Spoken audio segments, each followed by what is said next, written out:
তারপর খোঁজ নিয়ে জানতে পারলাম কি জানেন, আমার প্রিয় মানুষ জবা সবার সঙ্গেই নাকি রিলেশন করছে, অনেক ছেলের সঙ্গে রিলেশন করছে। এটা আমি জানতে পারলাম কখন, একদিন আমি গিয়েছিলাম জবার এলাকায় একটা কাজে, আমার বাবা আমাকে একটা কাজে পাঠিয়েছিল। যাই হোক, যখনই আমি গেলাম তখনই আমাদের কয়েকটা ফ্রেন্ডের সঙ্গে দেখা হলো, তারপর গল্প করতেছি। তো সেই সময় আমার প্রিয় মানুষ কাঁধের মধ্যে ব্যাগ নিয়ে কোচিংয়ে যাচ্ছে। যাই হোক, আমি দেখে অবাক হয়ে গেলাম। সঙ্গে সঙ্গে আমি আমার ফ্রেন্ডদেরকে বললাম, আচ্ছা তোরা কি একে চিনিস? তখনই আমার ফ্রেন্ডরা হাসতে হাসতে বলল, ধুর, একে একে আবার কে না চেনে, এ তো 12 ভাতারি। তখন আমি বললাম, এই চুপ কর, এর নামে যেন একটা বাজে কথা না শুনি। তখন আমার ফ্রেন্ডরা বললো, কেন, কি হয়েছে? আমি বললাম, শোন, ওকে আমি অনেক ভালোবাসি, ওর নামে যেন একটা বাজে কথা না শুনি। তখন আমার ফ্রেন্ডরা বললো, তুই মনে কিছু নিস না, এই মেয়েটা এইরকমই, তোর যদি বিশ্বাস না হয় তাহলে আমি তোকে সমস্ত কিছু প্রুফ দেখাতে পারবো। আমি বললাম, কেমন করে? তখন সে বলল, তুই আজকে বাসায় যা, তোর সঙ্গে আমি সবার পরিচয় করাই দিব। আমি বললাম, মানে?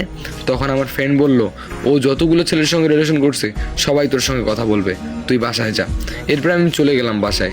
কিছুক্ষণ পরে ফেসবুকের মধ্যে অনেকগুলো ফ্রেন্ড রিকোয়েস্ট আসলো, অ্যাকসেপ্ট করলাম, একটা একটা করে অ্যাকসেপ্ট করলাম। ওরা মেসেজ দিয়ে বললো, ভাইয়া তুমি কি জবার সঙ্গে রিলেশন করো? আমি বললাম যে হ্যাঁ। তারপরে তারা বললো, জবা মেয়েটার সঙ্গে রিলেশন করিও না, আর ওকে মন দিয়ে ভালোবাসিও না, আসলে ওই মেয়েটা ওই রকমই। আমি বললাম যে ও আচ্ছা, তোমরা যে জবার সাথে রিলেশন করছো এটার প্রমাণ কি? তারপরে তারা অনেকগুলো স্ক্রিনশট আমাকে দিল। আমি স্ক্রিনশটগুলো দেখে অবাক হয়ে গেলাম, হায় রে, এত সুন্দর অভিনয় করে মানুষ, আর আমি বুঝতেই পারলাম না। সে আছে তার মতো, সে আমার নাম্বার ব্লক লিস্টে রাখছে, তার সঙ্গে আর কোনোভাবেই কথা হয় না। যাই হোক, মাঝে সাঝে সেও ফোন দিত, ফোন দিয়ে আমার কাছে টাকা চাইতো, বিভিন্ন কিছু আবদার করতো। আমি কোনো কিছু না ভেবে তাকে টাকা দিতাম, যা যা চাইতো সব কিছু দেওয়ার চেষ্টা করতাম। সে শুধু কম টাকা চাইতো না, অনেক বেশি টাকা চাইতো। যেভাবেই হোক না কেন, আমি হাওলাতের কথা বলে দিতাম, আর সেও হাওলাতের কথা বলেই নিত। পরে সেও দিত না, আর আমিও চাইতাম না টাকাটা। যাই হোক, এইভাবে কেটে গেল প্রায় 2 বছর। 2 বছর পর আমার আর কোনো কিছুই ভালো লাগতেছে না, আমারও তো বয়স হয়ে গেল, আর আমি কতদিন আর একটা মানুষের জন্য অপেক্ষা করব? আমার কোনো কিছুই ভালো লাগতেছে না। একটা ব্যবসা শুরু করলাম। আমার বাবা আমাকে বলল, ঢাকায় যা, ঢাকায় গিয়ে ব্যবসা কর। আমি বললাম ঠিক আছে।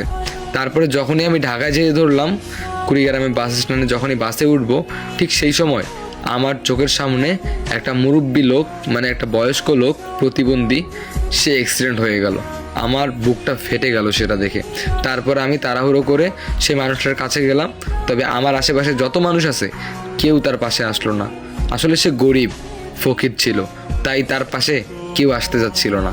আমি তাকে গাড়ি ভাড়া করে হাসপাতালে নিয়ে গেছি। প্রচুর ব্লাড বেরিয়ে গিয়েছে, আর তার রক্তের গ্রুপ এ পজিটিভ, আমার সঙ্গে মিলে গেছে। ডাক্তার সাহেবকে বললাম আমি রক্ত দিতে চাই, তারপর আমি রক্ত দিলাম। রক্ত দিয়ে আসতে ধরলাম ওখান থেকে। যাই হোক, হাসপাতাল থেকে যখনই বের হব ঠিক তখনই মনে হচ্ছে কেউ যেন আমার পিছু নিচ্ছে, মানে কেমন কেমন যেন লাগতেছে। বারবার যখন পিছনে তাকাতাম দেখতে পারতাম কেউ নাই, কেমন যেন লাগতেছে। আবার যখন কিছু দূর গেলাম আবার মনে হলো কেউ আমার পিছু নিচ্ছে। তারপর আবার পিছনে তাকিয়ে হঠাৎ করে দেখতে পেলাম একটা বোরকা পরা মেয়ে আমাকে দেখে আবারও লুকিয়ে পড়লো। আমার মনে সন্দেহ লাগতে লাগলো, কিরে এই মেয়েটাকে। যাই হোক, তারপরে আমি আবার হাঁটতে শুরু করলাম। যখন আবার আমার পিছু নিল আমি তখনই গিয়ে ওকে ধরে ফেললাম, ধরে বললাম, এই কে আপনি, আপনি আমার পিছু নিচ্ছেন কেন? তখন সে কোনো কথা বললো না। আমি বললাম, হ্যালো, আপনি কি কথা বলতে পারেন না নাকি? তখন দেখলাম তার দুটো চোখ ভেজা, মানে মুখ ঢাকা, তো মনে হচ্ছে সে অনেক কান্না করছে, তার দুটো চোখ ভেজা ভেজা। যাই হোক, আমি বললাম, কে আপনি, কান্না করতেছেন কেন? তখন সে বলল, আমাকে চিনতে পারোনি? আমি ওর ভয়েস শুনেই চিনতে পেরেছি, এটা আমার সেই প্রিয় মানুষ জবা। আমি বললাম, তোমার এই অবস্থা কেন, কি হয়েছে তোমার? তখন সে বলল, কোনো কিছুই হয়নি, খুব ইচ্ছে হলো তোমার সঙ্গে কথা বলার জন্য, দেখতে পেলাম এখানে তুমি, তাই চলে আসলাম কথা বলার জন্য। আমি বললাম, আচ্ছা বুঝতে পারলাম কথা বলার জন্য আসছো, কিন্তু তুমি হাসপাতালে কেন? মানে তোমাদের ফ্যামিলির কেউ, মানে কোনো কিছু হয়েছে নাকি, বা তুমি কি সুস্থ আছো? তখন দেখলাম সে আরও কান্না করতেছে। আমি বললাম, কি হয়েছে, আমাকে ভালো করে বলো। তখন সে বললো, আমি কোনো কিছু বলতে পারবো না, ভালো থাকেন। এইটা বলে সে যেতে ধরলো, কেন যেন আমার মনটা মানতেছে না। তার হাতটা ধরলাম, হাতটা ধরে বললাম এদিকে আসো। তারপর তাকে আমি হাসপাতাল থেকে বাইরে নিয়ে গেলাম, একটা হোটেলে নিয়ে গেলাম। তারপরে আমি বললাম যে কি কি খাবা বলো। তখন সে বলল কোনো কিছুই খাবো না। এরপরে আমি 2টা চা অর্ডার দিলাম। তারপরে বললাম কি হয়েছে তোমার বলো। তারপরে সে কোনো কিছুতেই মানে বলতে রাজি নয় যে তার সঙ্গে কি হয়েছে। হঠাৎ করে সে তার মুখটা খুলে ফেললো। আমি তার মুখটা দেখে একদম ভয় পেয়ে গেলাম। কি হয়েছে তোমার মুখে এগুলা? তখন সে কান্না করতে করতে বলে আমার মুখটা ভালো করে দেখো। তবে গাইস, আমি তার মুখটা দেখে একদম ভয় পেয়ে গিয়েছি, কারণ তার মুখ এক সাইড এসিডে পোড়া আর এক সাইড ভালো। আমার চোখ দিয়ে শুধু পানি পড়তেছে ওই অবস্থায় ওকে ওইভাবে দেখে। তখন সে বলল আমি তোমার সঙ্গে যা করেছি খুব অন্যায় করেছি, এটা আমার শাস্তি। আমি বললাম না, তোমার কি হয়েছে ভালো করে বলো। তখন সে বলল আসলে আমি এরকম অনেক ছেলের সঙ্গে রিলেশন করেছি, আমি টাকা নিয়েছি, কিন্তু আমি তোমার মতো কাউকে পাইনি কখনো। আমি তোমার কাছে অনেক টাকা চেয়েছি, তুমি আমাকে সব টাকাই দিছো। আমি টাকা কি করছি না করছি তুমি কখনো আমার কাছে কৈফত চাওনি। তোমার মতো আমি কখনো কাউকেই পাবো না। কিছুদিন আগে একটা ছেলের সঙ্গে আমি এরকম করছি, সেই ছেলেটা সহ্য করতে না পেরে আমার মুখের মধ্যে এসিড মেরে দেয়। তারপর যখন আমার মামা সব কিছু শুনতে পেলো যে আমার মুখ এসিডে পুড়ে গিয়েছে, তারপরে আমাকে বাসা থেকেও বের করে দিয়েছে।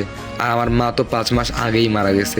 তারপর আর কি, এই তো প্রায় কিছুদিন হলো আমাকে বাসা থেকে বের করে দিছে। কোনো রকম আপুর বাসায় আছি।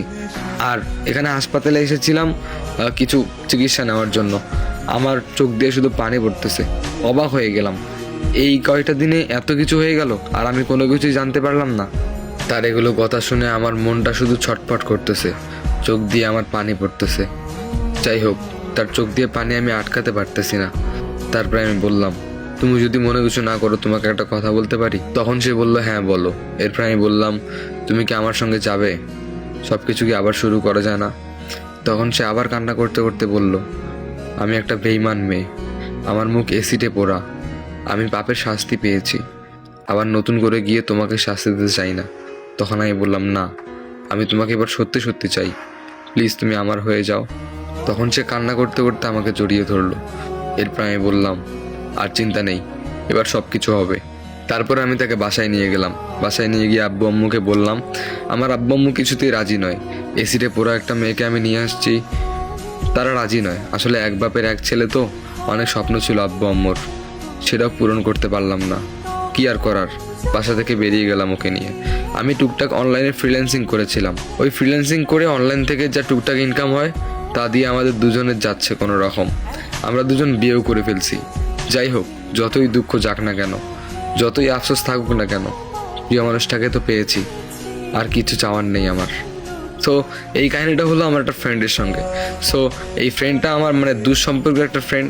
সে আমাকে ফোন দিয়ে অনেকবার গল্পটা বলছে, প্লাস আমি গল্পটা শেয়ার করতে চাইনি, কিন্তু সে আমাকে জোর করছে এবং কি আমাকে পেমেন্টও পাঠাই দিছে।